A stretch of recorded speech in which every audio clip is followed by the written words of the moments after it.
Alright, तो यहाँ पर कंटिन्यू करते हैं। तो भाई हमने जो दो स्टेटमेंट उठाई थी, अगर हम इसकी बात करें तो तमाम डॉक्टर को इल्म होता है हवाले दवाइयों के हवाले से, और वो रिकमेंड कर सकते हैं, लेकिन हम हर डॉक्टर को सर्जन नहीं कह सकते। इसी तरीके से whatever we specify as true for doctor is also true for training doctor. अगर हम बात करें जो भी हमने स्पेसिफाई किया डॉक्टर के लिए, वही हम ट्रेनिंग डॉक्टर के लिए भी कर सकते हैं, वो जो है वो जूनियर डॉक्टर के लिए भी कर सकते हैं। This specialized characteristics can inherit or the attribute and behavior associated with the more general class of doctor। तो अगर हम यहाँ पे बात करें ट्रेनी डॉक्टर या जूनियर डॉक्टर, तो ये क्या होंगी, ये चाइल्ड क्लास होंगी, तो इनकी पेरेंट क्लास कौन सी होगी, डॉक्टर। तो जो भी कॉमन फीचर होंगे वो किस में होंगे, डॉक्टर में होंगे, और जो यूनिक फीचर होंगे वो अपनी अपनी क्लासेस में होंगे। मिसाल के तौर पर फैकल्टी, सही है, फैकल्टी। भाई इस टाइम मैं जिस पोस्ट पे हूँ मैं भी फैकल्टी में आता हूँ, लेकिन मेरी पोस्ट अभी लेक्चरर वाली नहीं है। तो फैकल्टी में लेक्चरर जो आपके थ्योरी के टीचर होते हैं वो भी फैकल्टी का पार्ट होते हैं, और हम जिस पोस्ट में हैं लैब इंजीनियर की पोस्ट पे वो भी फैकल्टी का पार्ट होता है। और इसी तरीके से कुछ फैकल्टी ऐसी होती है कि जो परमानेंट नहीं होती, वो विजिटिंग होती है, सही है। तो कैटेगरी टाइप होगी। तो अब मुझे बताइए कि इसमें पेरेंट क्लास कौन सी होगी, सोच के बताइए जब तक कि मैं कॉल अटेंड कर लूँ। चलो ठीक है, बना जी। अगर मैं बात करता हूँ फैकल्टी की, परमानेंट फैकल्टी, विजिटिंग फैकल्टी, ये तीन टाइप की फैकल्टी हैं, तो इसमें मुझे बताइए पेरेंट क्लास कौन सी होगी या होनी चाहिए।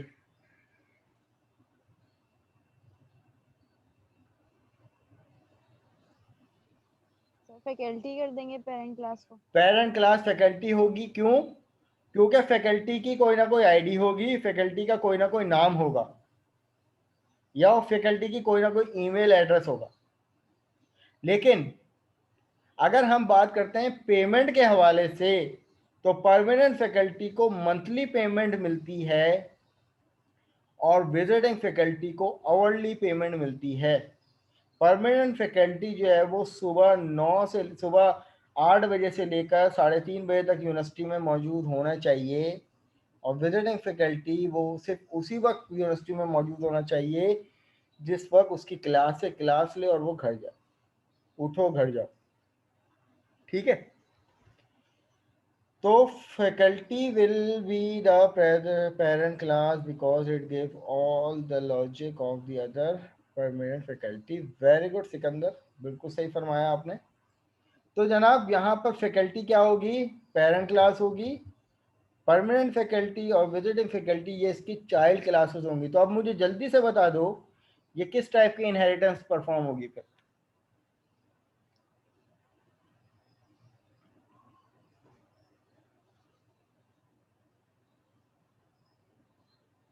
जी स्टूडेंट्स।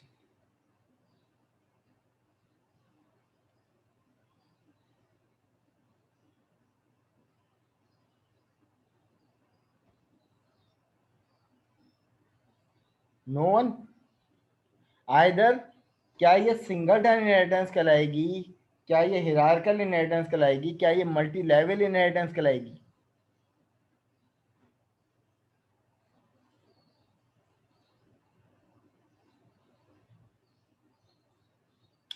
मल्टी लेवल नहीं कहलाएगी जनाब, हायरार्किकल कहलाएगी सर। हिरार्कल कहलाएगी। क्यों, क्योंकि फैकल्टी, वो परमानेंट फैकल्टी भी फैकल्टी है, विजिटिंग फैकल्टी भी फैकल्टी है, both are faculty, visiting also inherit with the faculty and permanent also inherit with the faculty। तो पेरेंट कौन हुआ, फैकल्टी। एक पेरेंट के कितने चाइल्ड हुए, मल्टीपल चाइल्ड हुए, एक से ज्यादा चाइल्ड हुए, तो एक नोड के सब नोड का क्या मतलब है, हिरार्कल इनहेरिटेंस, सिंपल इज दिस। ठीक है, चलो अब एक चीज मैं आप लोगों के सामने लिख रहा हूं, मुझे उसका आउटपुट जनरेट करके दिखाना, क्योंकि अब हम लोग यहाँ पर एक नई लॉजिक समझने जा रहे हैं कि इनहेरिटेंस में और क्या काम होता है। ठीक है, तो आप देखो मैं यहाँ पर इसको फैकल्टी कर देता हूँ, ठीक है। और कॉमन फीचर मैंने यहाँ पर डिफाइन कर दिए कि जनाब कोई भी फैकल्टी होगी तो उसकी आईडी भी होगी, तो मैं यहाँ पर FID कर देता हूँ। इसी तरीके से प्रॉपर्टी स्ट्रिंग, कोई भी फैकल्टी होगी तो जनाब उसका नेम भी होगा।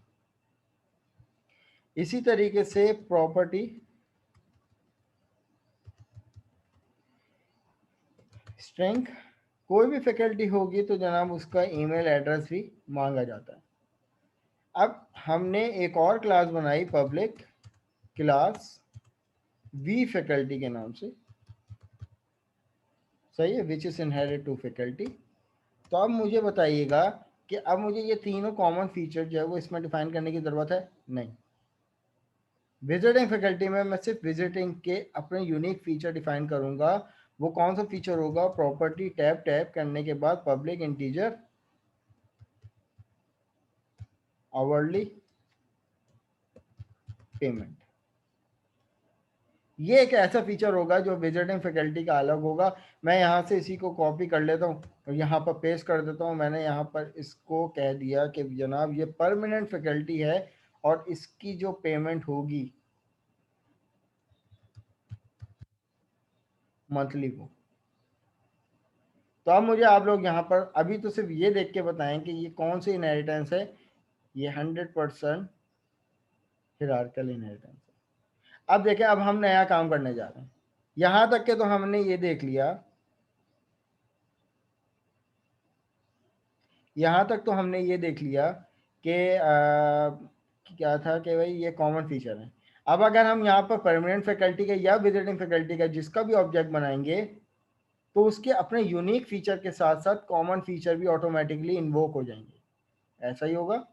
अब हम यहाँ पर बनाने जा रहे हैं कंस्ट्रक्टर। मैंने एक बनाया कंस्ट्रक्टर और उसके अंदर एक स्टेटमेंट प्रोवाइड कर दी, दिस इज फैकल्टी कंस्ट्रक्टर। ठीक है, मैंने यहाँ पर इसी को कॉपी किया और जनाब यहाँ पर पेस्ट कर दिया और इसकी जगह इसकी क्लास का नाम लिख दिया वी फैकल्टी। तो मैंने कहा कि भाई this is V faculty constructor. इसी तरीके से यहाँ से हम कॉपी करेंगे और यहाँ पर लाकर पेस्ट कर देंगे और इसको नाम दे देंगे पी फैकल्टी।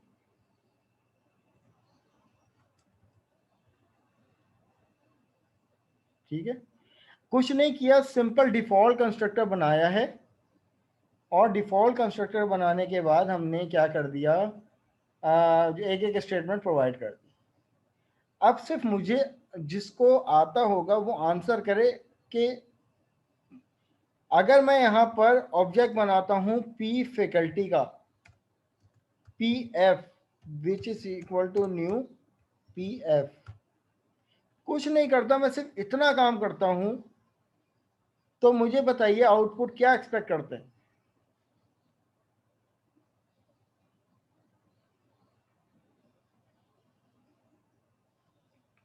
जी स्टूडेंट्स,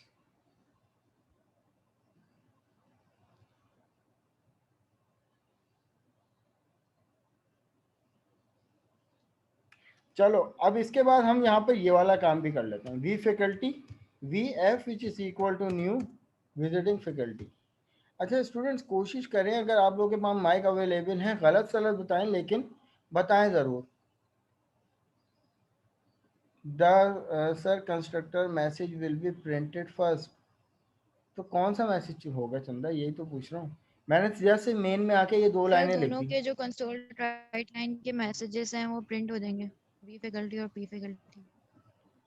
सही है, ये बात हमारे जहन में थी जो अब तक पढ़ के आए हैं, लेकिन अब देखिएगा आपके सामने एक नई चीज आएगी मार्केट में। चलें जी, आउटपुट चेक करें।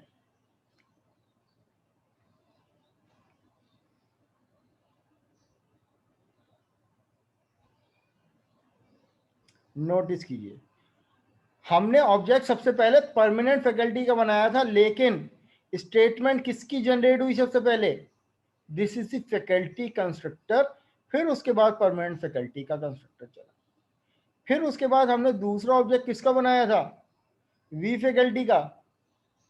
फिर उसके बाद कौन सा चला, सबसे पहले पेरेंट क्लास का कंस्ट्रक्टर, फिर उसके बाद वी फैकल्टी का।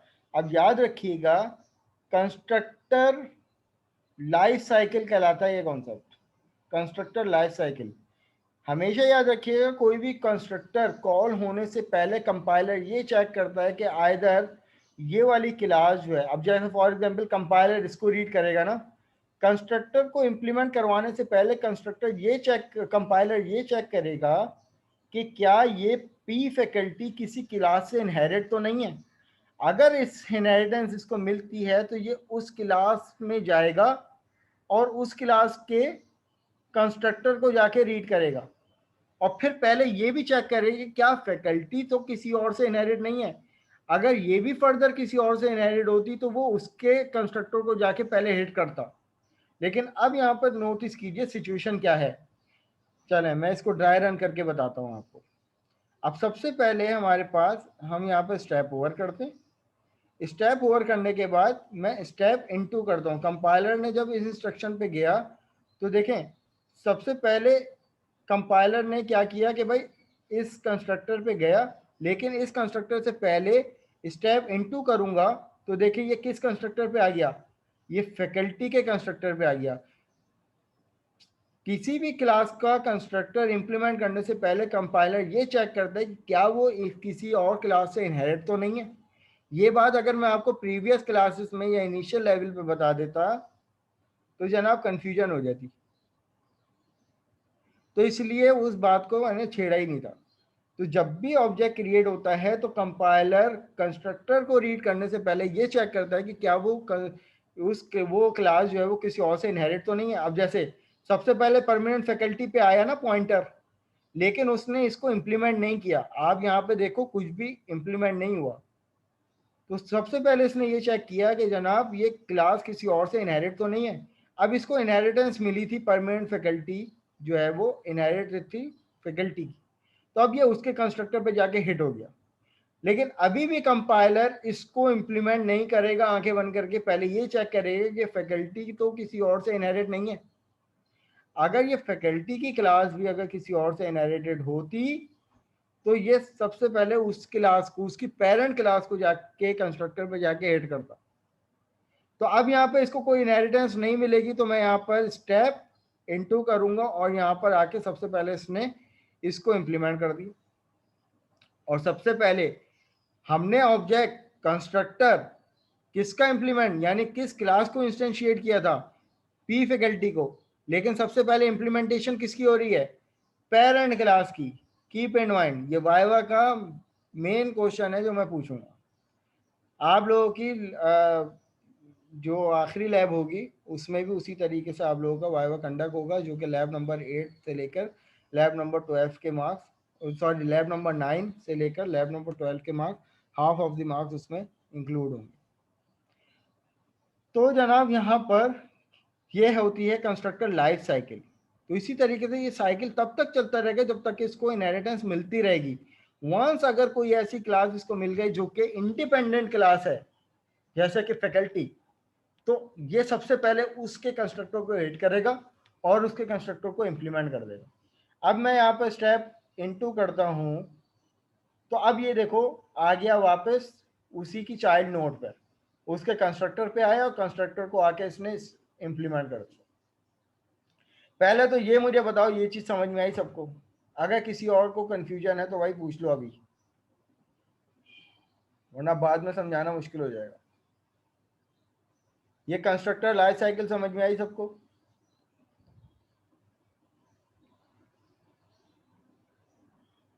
जी सर।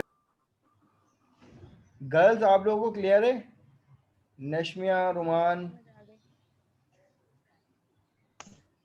सीआर साहब,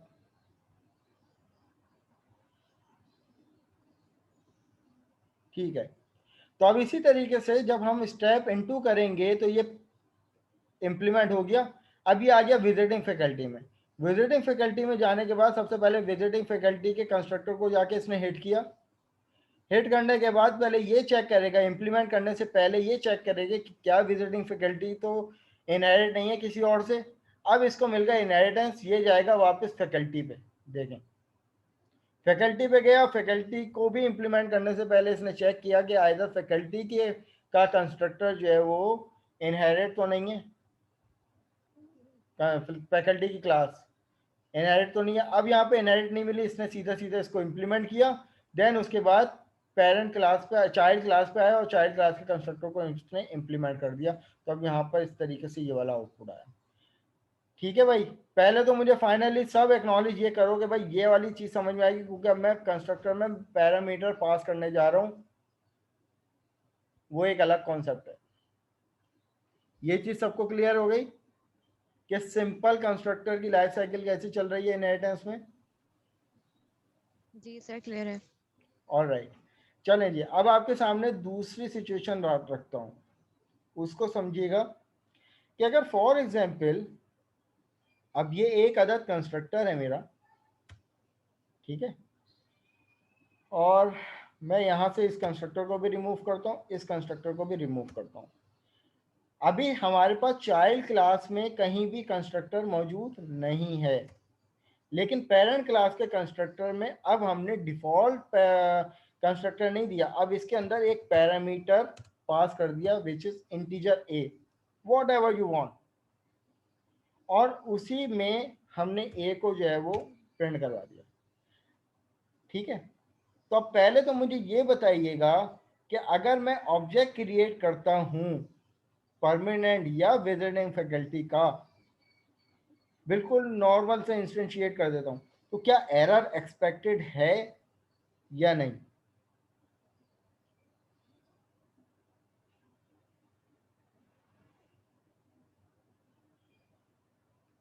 सोचें, अगर मैं यहाँ पे पी फैकल्टी गया, P1 which is equal to new, मैं अभी नहीं लिख रहा, मैं आप लोगों से पहले पूछ रहा हूं कि क्या अगर मैं कंस्ट्रक्टर को लिखूंगा यहाँ पर, कॉल करवाऊंगा, तो क्या कोई एरर एक्सपेक्टेड है या नहीं?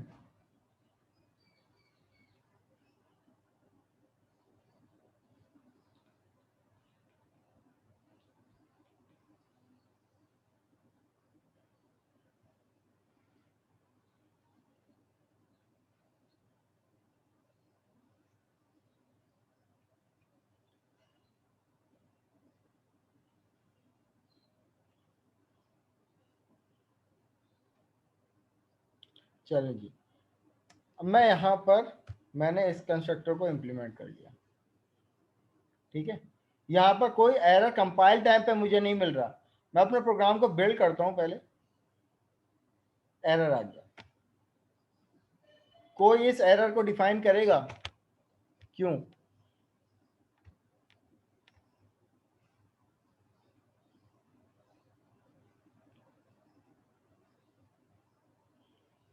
सर वो डिमांड कर रहा है कि चाइल्ड के अंदर भी आप पैरामीटर डालें अगर पेरेंट के अंदर डाला। सही है, तो ये कंस्ट्रक्टर लाइफ साइकिल अभी जो हमने प्रीवियसली समझा कि जनाब जब ये कंपाइलर इसको रीड करने जाएगा तो सबसे पहले इसका कंस्ट्रक्टर, और बाय डिफॉल्ट कंस्ट्रक्टर तो आप लोगों को पता है, बनाओ या ना बनाओ कंपाइलर तो उसको रीड करता है। जब कंपाइलर उस पर जाएगा इम्प्लीमेंट करने से पहले तो पी फैकल्टी को चेक करेगा कि क्या ये किसी और से इनहेरिट तो नहीं है। जब इनहेरिटेंस इसको मिल गई तो जनाब ये सीधा चले गया इस कंस्ट्रक्टर के पास। अब इस कंस्ट्रक्टर में है पैरामीटर, और अगर हम यहाँ पर कंस्ट्रक्टर बनाते हैं विदाउट पैरामीटर, तो अब हम पे यहाँ पर देखें एरर। अब यहाँ पे एरर क्या दे रहा है? Does not contain a constructor text zero argument. अब आप जनाब इसमें डिफॉल्ट कंस्ट्रक्टर इस्तेमाल नहीं कर सकते। अब आपको क्यों? क्योंकि ये फैकल्टी से इनहेरिट है और फैकल्टी का जो कंस्ट्रक्टर है उसमें ये। अब मैं चाहता हूं कि भाई फैकल्टी के जो कंस्ट्रक्टर है उसमें जो पैरामीटर ए है उसमें वैल्यू दूं by using this object, by using this instantiation, by using this child class, तो how is it possible? तो हमें सबसे पहले यहाँ पर पैरामीटर पास करना पड़ेगा इंटीजर ए, हो जाएगा काम। अगर हमने यहाँ पर दिया 10 हो जाएगा काम? जी स्टूडेंट्स,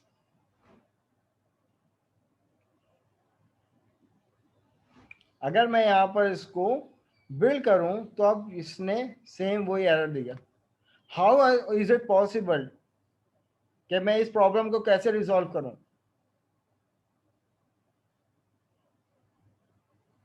तो हमें यहां पर एक कीवर्ड मिलता है बेस का, यहां पर कीवर्ड मिलता है बेस का, और बेस के बाद आप उसी जिस पैरामीटर को आपने अपने चाइल्ड क्लास में बनाया है उसी पैरामीटर को बेस के कीवर्ड के साथ आप यहाँ पे दे दो। अब बेस को समझना है ये बेस का कीवर्ड है क्या। सबसे पहले तो चेक करते हैं कि अब एरर रिजॉल्व हुआ हमारा या नहीं। अच्छा, मैं अभी फॉर द टाइम बिंग इसकी इनहेरिटेंस को कैंसिल आउट कर देता हूँ। क्यों? क्योंकि विजिटिंग फैकल्टी, अब मैं यहाँ पर इसको पहले, ठीक है, अभी हम बात सिर्फ कर रहे हैं परमानेंट फैकल्टी की। हमने ऑब्जेक्ट भी बनाया परमानेंट फैकल्टी का। तो अब यहाँ पर नोटिस कीजिए, हमने परमानेंट फैकल्टी के कंस्ट्रक्टर में कुछ भी प्रिंट नहीं करवा रहे। जब भी ऐसी कंडीशन आ जाए कि पेरेंट क्लास के कंस्ट्रक्टर में अगर आर्गुमेंट है और हम चाइल्ड क्लास के कंस्ट्रक्टर के थ्रू उस आर्गुमेंट में वैल्यू दें, तो जनाब हमें बेस का कीवर्ड इस्तेमाल करना पड़ेगा। अब देखें, मैं बेस पे जैसे ही मैं इंटेलिजेंस कर्सर लेके जा रहा हूँ ना, तो ये बेस में क्या लिखा हुआ आ रहा है आपके सामने, फैकल्टी डॉट फैकल्टी का कंस्ट्रक्टर। तो बेस हमेशा याद रखिएगा पेरेंट क्लास होगी।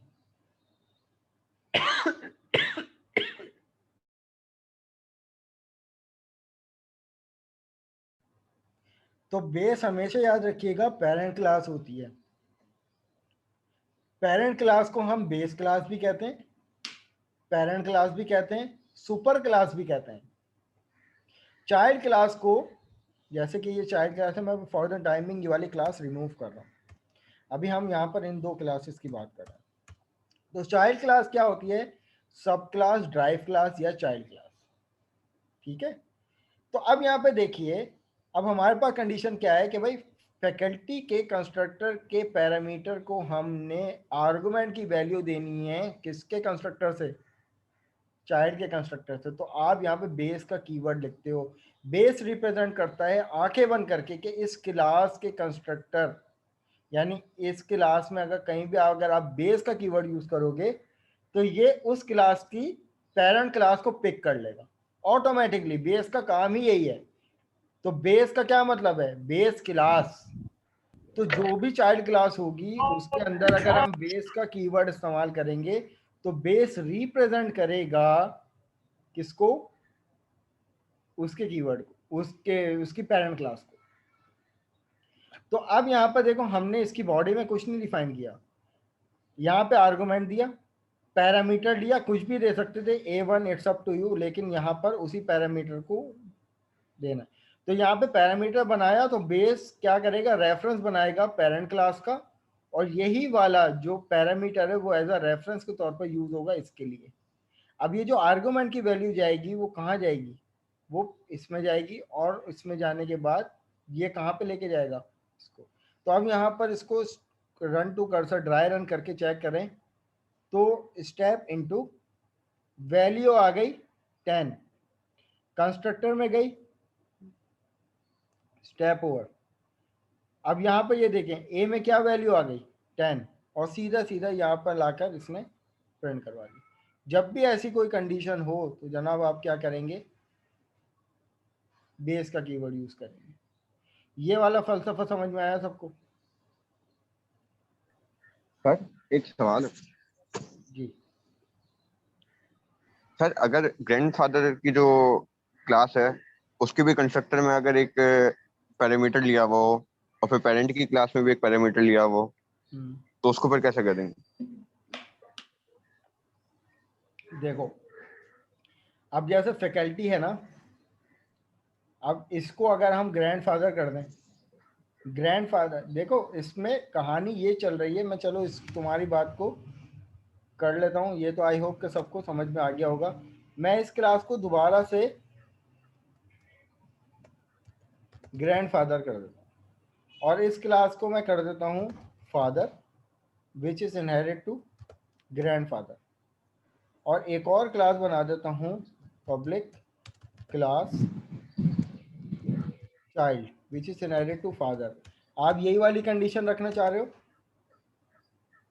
जी जी। ठीक है। अब हमने क्या किया कि भाई एक कंस्ट्रक्टर हमारे पास ये है, एक कंस्ट्रक्टर हमारे पास ये है, एक कंस्ट्रक्टर हमारे पास ये है। ठीक है। अब आपको ये तो पता है कि अगर हम यहाँ पर चाइल्ड का ऑब्जेक्ट पास करें C1 which is equal to new child, तो सबसे पहले तो हमें ये समझना होगा कि अगर हम इनको एक एक स्टेटमेंट प्रोवाइड कर देते हैं, मैं यहाँ पे कह देता हूँ ग्रैंडफादर, ठीक है, और इसी तरीके से मैं यहाँ पर इसको कह देता हूँ फादर, इसी तरीके से मैं यहाँ पर इसको कह देता हूँ चाइल्ड। तो अब मुझे बताइएगा कि मैंने ऑब्जेक्ट सिर्फ इसका बनाया है, तो क्या ये तीनों स्टेटमेंट प्रिंट होनी चाहिए? जी। ठीक है। तो यहाँ पे पहले तो इसको चेक कर लेते हैं, अल्हम्दुलिल्लाह। ठीक है। अब बात आ जाती है अगर कंस्ट्रक्टर की, तो आप देखो तीनों स्टेटमेंट पहले कैसे प्रिंट हुई। इसके अकॉर्डिंग सबसे पहले कंपाइलर ने इस कंस्ट्रक्टर को हिट किया और फिर यह चेक किया कि चाइल्ड क्लास किसी और से इनहेरिट तो नहीं है।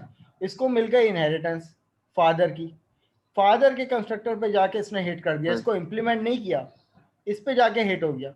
फिर दोबारा से चेक किया कि भाई फादर जो है वो इनहेरिट तो नहीं है किसी और से, भाई ग्रैंडफादर से इनहेरिटेंस एक और मिल गई। तो सबसे पहले जग गया इस पे, इम्प्लीमेंट करने से पहले चेक किया कि ग्रैंडफादर तो मजीद किसी से इनहेरिट नहीं है, नहीं है, तो इसने क्या किया, इसको इम्प्लीमेंट किया। अब जनाब हम यहाँ पे बना देते हैं इंटीजर a का एक पैरामीटर और यहाँ पर a को प्रिंट करवा देते हैं। तो अब देखो किसकी जिम्मेदारी आ गई, आपके दादा की जिम्मेदारियों को पूरी करने की, यानी उनके हुकूक को पूरा करने की जिम्मेदारी आपकी है या आपके फादर की? समझ में आ रहा है, समझ में आ रहा है कॉन्सेप्ट? चाइल्ड पे भी एरर आ जाता अगर आना होता, लेकिन अब देखो अब इसके अंदर भी अगर पैरामीटर है तो अब देखो बाप की जरूरतों को पूरा करना किसका फर्ज है, आपका या आपके दादा का? जी हमारा सर। समझ में आ रहा है ये कॉन्सेप्ट जो भाई चाइल्ड का साहब होगा ने? ना। हाँ। तो अब यहाँ पे देखें ना, अब फादर पे जब वो आया पैरामीटर तो चाइल्ड पे एरर आना शुरू हो गया, लेकिन जब तक के फादर के पास जरूरत नहीं थी, वो खुद भी स्ट्रांग थे, तो चाइल्ड अभी छोटा था, सही है। तो उस वक्त आपके दादा जो थे वो रिटायर हो चुके थे, तो उनकी ज़रूरतों को पूरा करना आपके वालिद साहब पे फर्ज था। जब आपके वालिद साहब रिटायर हो जाएंगे, सही है, और जब उनको इस पैरामीटर की ज़रूरत होगी तो उसको पूरा करना अब आपका फर्ज है। फिर आप क्या करोगे, आप ये करोगे कि इंटीजर x और उसके बेस करोगे x के साथ, और अब यहाँ पर आप क्या करोगे कि वैल्यू प्रोवाइड करोगे, हमने जनाब वैल्यू दे दी। अब देखो ये तो ज़रूरत हो गई पूरी, लेकिन अभी भी आपके दादा को भी तो ज़रूरत थी कुछ, उस ज़रूरत को पूरा करना किसका फर्ज था? तो हमने क्या किया, इसको भी कर दिया बेस और ये कर दिया बी। अब अगर हम यहाँ पे ये बात करते हैं तो मुझे बताइए, चलो मैं यहाँ पर इसको भी प्रिंट करवा देता हूँ, ये आ गया मेरे पास x। तो अब मुझे बताइए आउटपुट क्या एक्सपेक्ट करते हैं, यहाँ पे आ गया बी।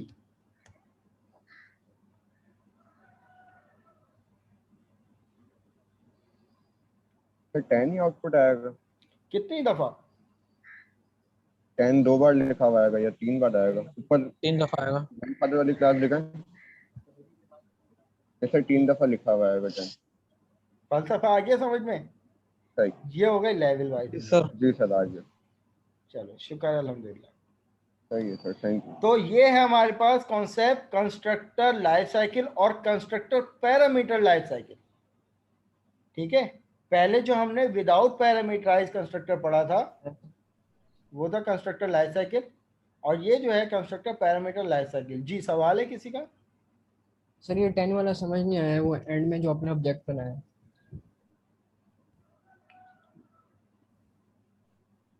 सबसे पहले तो देखो, ये समझो कि ये इनहेरिटेंस कौन सी है, क्या ये हिरार्कल है या लेवल है?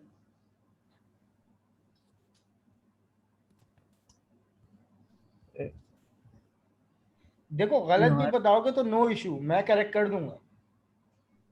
तो जो फर्स्ट वाली आपने बताई।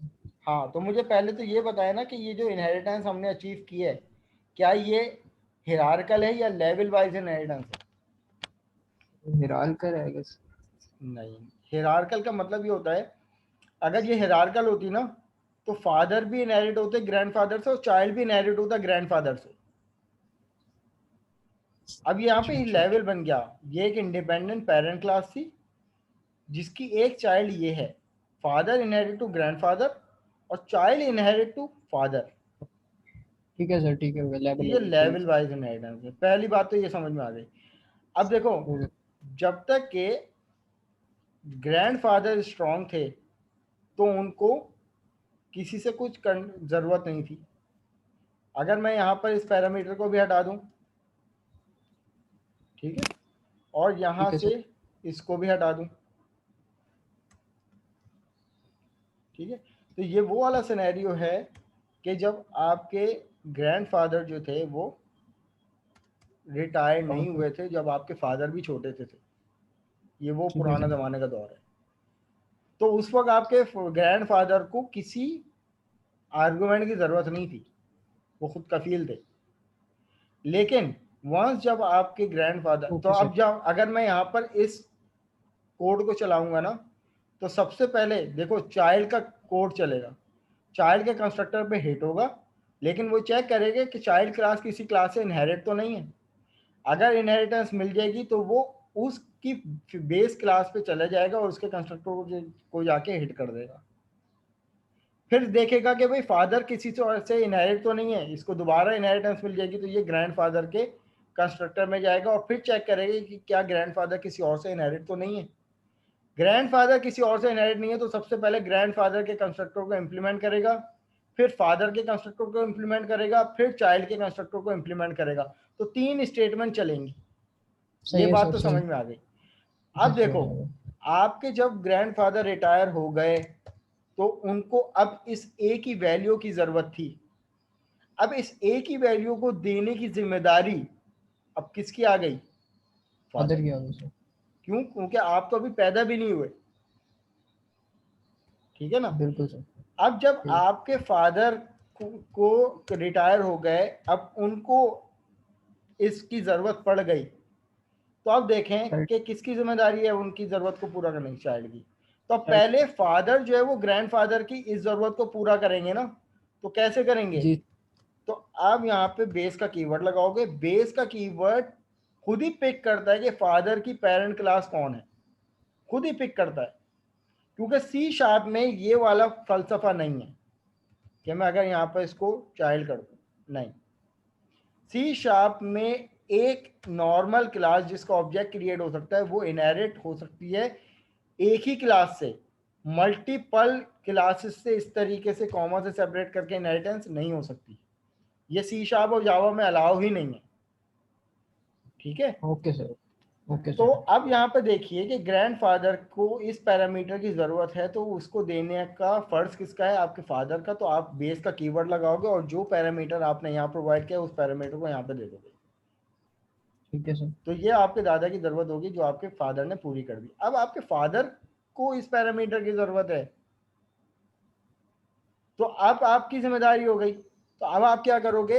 अपने कंस्ट्रक्टर में भी कोई पैरामीटर प्रोवाइड करोगे, उसको बेस करोगे, बेस पिक करेगा आपकी पेरेंट क्लास जो कि फादर क्लास है, और उसमें इस पैरामीटर को प्रोवाइड कर दो। अब यहाँ पे अगर आप नोटिस करो ऑब्जेक्ट सिर्फ हम चाइल्ड का बना रहे हैं, तो लेवल किसका है? चाइल्ड का एक लेवल फादर है, फादर किससे इनहेरिट है? ग्रैंडफादर से। तो अल्टीमेटली चाइल्ड जब फादर इससे है और फादर इससे है, तो भाई चाइल्ड का ताल्लुक ग्रैंडफादर से भी तो हुआ ना। अब यहाँ पर हम सिर्फ पैरामीटर की वैल्यू दे रहे हैं 100। तो अब देखें ये 100 की वैल्यू चाइल्ड जो है वो इस पैरामीटर को दे रहा है, और ये वाला पैरामीटर किसको दे रहा है? बेस को प्रोवाइड कर रहा है। यस सर, सही समझ आ गया। ठीक है, तो अब ये 3 दफा जो है वो उसी तरीके से इम्प्लीमेंट हो जाएगा जैसे वो। अब यहाँ पे देखो हमने कुछ प्रिंट नहीं करवाया था, हमें प्रिंट करवा देना चाहिए। यहाँ पे हमने ए दे दिया, यहाँ पे हमने बी दे दिया, और जनाब यहाँ पे हमने एक्स दे दिया। तो अब ये 3 दफा जो है वो 100 इम्प्लीमेंट हो जाएगा। कि सबसे पहले ये वाला आर्गुमेंट जो है वो इस कंस्ट्रक्टर पे हिट करेगा, फिर ये चेक करेगा कि ये चाइल्ड जो है वो किसी से इनहेरिट तो नहीं है, फादर पे चले जाएगा वही वाली वैल्यू लेकर। फिर ये चेक करेगा फादर तो इनहेरिट नहीं है, तो वही वाली वैल्यू ग्रैंडफादर के पास लेके जाके इसको असाइन कर देगा और प्रिंट करवा देगा। तो पहली वैल्यू ग्रैंडफादर की, दूसरी वही वैल्यू जो है वो इसकी, तीसरी ये वाली वैल्यू इसकी। तो ये कॉन्सेप्ट है किसकी? Constructor parameter life cycle. और ये हमारे पास आज का आखिरी मुद्दा था। अब मैनुअल को ओवरव्यू कर लो भाई। इनहेरिटेंस की definition: inheritance allow us to define a class in term of another class which make it easier to create and maintain application। Easier हो गई हमारी एप्लीकेशन बनाते वक्त, और मेंटेनेबिलिटी इशू जो कि सबसे पेनफुल प्रोसेस होता है वो भी कितना आसान हो गया। कि हम क्या करते हैं कि जर्नल प्रॉपर्टीज जो होती हैं, जो सब में कॉमन प्रॉपर्टीज होती हैं, वो एक क्लास में बाइंड कर देते हैं और उस क्लास को इनहेरिट करवा देते हैं, उनको यूज कर लेते हैं डिफरेंट चाइल्ड क्लासेस में। और अगर हमें चेंजेस भी करनी है तो सिर्फ एक ही क्लास में चेंज करते हैं, तो वो ऑटोमेटिकली तमाम क्लासेस में चेंज कर देते हैं। ठीक है, तो सिंटैक्स हमारे पास कुछ ऐसा है: एक्सेस मॉडिफायर, क्लास का नाम और बेस क्लास आप लिखते हैं। ड्राइव क्लास के बाद आप इनहेरिटेंस करवाओगे कॉलन से और फिर बेस क्लास लिखोगे। तो ये देखिए लेफ्ट हैंड साइड पे जो होती है वो ड्राइव क्लास होती है, चाइल्ड क्लास होती है या सब क्लास होती है। तो आपके टीचर इन नामों से मेंशन कर सकते हैं, तो आपको पता होना चाहिए। अच्छा, एक चीज और लिखी हुई है: the idea of inheritance implement is a relationship. ये शुरू से ये बात हो रही है। For example, mammal is a animal, dog is a mammal, hence dog is a animal as well. Level बन गया। ठीक है जी सर। तो ये एग्जाम्पल थे हमारे पास। अब कुछ की पॉइंट्स हैं कि C sharp support multiple class inherited, it support only single class inheritance. ये वाली बात जो अभी मैंने बताई कि भाई एक क्लास सिंगल क्लास से ही इनहेरिट हो सकती है, एक से ज़्यादा क्लासेस से इनहेरिट सी शार्प और जावा में नहीं होती। पहला point. C sharp support multiple interface inheritance. हाँ, अगर आपको इस तरीके से इनहेरिटेंस करवानी है तो बाय यूजिंग इंटरफेस आप करवा सकते हो, और इंटरफेस अभी हमने नहीं पढ़ा, इसलिए हम मल्टीपल इनहेरिटेंस की अभी बात नहीं कर रहे। वो मैं इंशाल्लाह ताला पॉलीमॉर्फिज्म के साथ आप लोगों को बताऊंगा। C sharp support multi level class inheritance. बिल्कुल, मल्टी लेवल क्लास इनहेरिटेंस कौन सी होती है? वो एग्जाम्पल थी ग्रैंडफादर, फादर और चाइल्ड। लेवल हो गए। Child class is specialize of base class. Child class जो होती है वो स्पेशल क्लास होती है किसकी?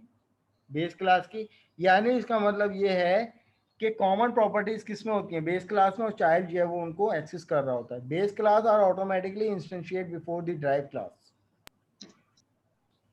बेस क्लास जो है वो इंस्टेंशिएट होती है बिफोर द। इस पॉइंट को जल्दी से आप लोग बता दें, अभी इंप्लीमेंट किया है ये वाला पॉइंट जो है वो कंस्ट्रक्टर पैरामीटर लाइफ साइकिल का है। कि देखें बेस क्लास ऑटोमेटिकली इंस्टेंशिएट। अगर हमने चाइल्ड फादर की क्लास को ग्रैंडफादर से इनहेरिट किया और फादर को चाइल्ड से इनहेरिट किया है, तो मैंने सिर्फ चाइल्ड का ऑब्जेक्ट बनाया है, तो सबसे पहले किसका ऑब्जेक्ट